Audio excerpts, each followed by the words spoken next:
Nicola Sturgeon has been accused of a catastrophic failure in leadership amid warnings Scotland's appalling drug death toll will undoubtedly hit a new record this year.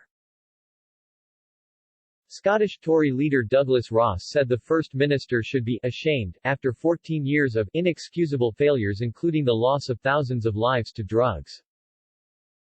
In his most scathing attack of the Holyrood election campaign so far, Ms. Ross claimed the SNP leader had forgotten Scotland's most vulnerable because she was permanently distracted by her drive to break up Britain. His comments came after Anne-Marie Ward, chief executive of the recovery group Favour Scotland, said that situation on the ground is getting worse despite Ms. Sturgeon's promise of more than £250 million of new funding and sacking her public health minister. Ms. Ward, an SNP member, warned the current system is broken, and users in the areas with the worst drugs problem, such as Glasgow, are still being denied access to treatment. Mr. Ross yesterday unveiled a right to rehab pledge that would enshrine people's right to access residential rehabilitation services in law. In 2019, 1,264 people died of drug misuse, taking the death toll to its highest level on record in Scotland for the sixth year in a row. The figure had doubled since 2014 and means Scotland has the worst drugs death rate in Europe. It is about 3.5 times that of England and Wales. Ms. Sturgeon admitted during last week's STV Leaders debate that she has taken her eye off the ball on the drugs death crisis, when challenged by Mr. Ross for letting down Scots.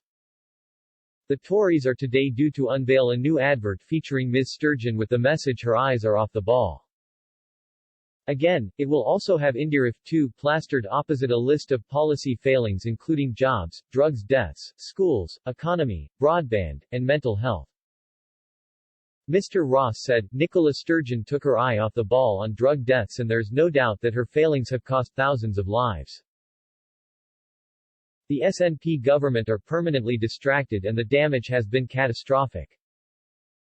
She should be ashamed of how badly her obsession with independence has let down communities all over Scotland.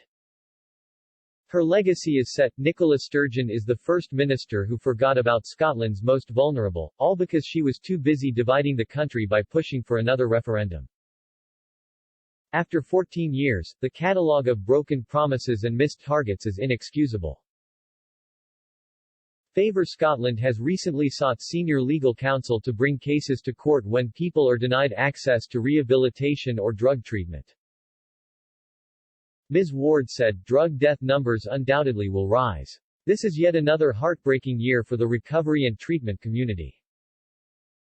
We are told funding is coming but it is not reaching the frontline. A postcode lottery has developed and unbelievably, it is people in the hardest hit areas, particularly in Glasgow, who are still being denied access to treatment.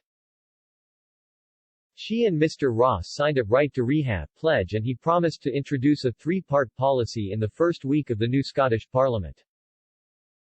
In addition to a legal guarantee to treatment, it would create an autonomous national funding pot to bypass local alcohol and drug partnerships and produce national standards and referrals guidance. Following an outcry last year, the First Minister replaced Public Health Minister Joe Fitzpatrick with Mhairi Gougeon and named Angela Constance as a newly created Minister for Drugs Policy. But Mr. Ross insisted, tackling drug deaths has not been a priority and that has to change now. Too many lives have already been lost, Ms. Constance said. Our central goal is to support more people into treatment that is right for them on an ask once, get help fast basis. We remain fully committed to introducing medically safe consumption facilities and other evidence-led interventions to reduce harm and promote recovery. The Tories have not identified funding or outlined an overall plan for change on how we tackle this public health emergency.